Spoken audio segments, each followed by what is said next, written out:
दोस्तों, क्या आप जानते हैं जो शहद हम खाते हैं वो सीधा फूल से नहीं आता। असल में ये कई बार एक मक्खी के मुंह से निकलकर दूसरी मक्खी के मुंह में जाता है। सुनने में अजीब लगता है लेकिन यही हकीकत है। जदीद साइंस के मुताबिक मक्खी फूलों के रस को चूसती है, फिर उसे अपने खास पेट में जमा करती है जिसे हनी स्टमक कहा जाता है। इस पेट में मौजूद खास एंजाइम रस की मिठास को छोटे छोटे हिस्सों में तोड़ना शुरू कर देते हैं। फिर मक्खी इस रस को बार बार मुंह से निकाल कर दोबारा निगलती है ताकि इसमें मौजूद पानी कम हो जाए और मिठास गाढ़ी हो जाए। जब मक्खी अपने छत्ते तक पहुंचती है तो वो ये रस दूसरे मक्खी के मुंह में डाल देती है। दूसरी मक्खी इसे मोम खाने में रख देती है और बाकी मक्खियां अपने पर हिला कर इसे मजीद खुश करती हैं। इसी तरह रस आहिस्ता आहिस्ता शहद बन जाता है। कुरान मजीद में अल्लाह ताला फरमाते हैं, और तुम्हारे परवरदिगार ने शहद की मक्खी के दिल में ये बात डाल दी कि तू पहाड़ों में और दरख्तों में और लोग जो छतरियां उठाते हैं उनमें अपना घर बना, फिर हर किस्म के फलों से अपनी खुराक हासिल कर, फिर उन रास्तों पर चल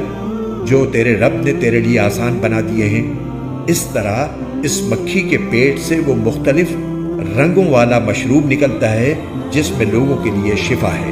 यकीनन इन सब बातों में उन लोगों के लिए निशानी है जो सोचते समझते हो। कुरान ये नहीं कहता कि शहद सीधा फूल से निकलता है, बल्कि ये कहता है कि उसके पेट से निकलता है।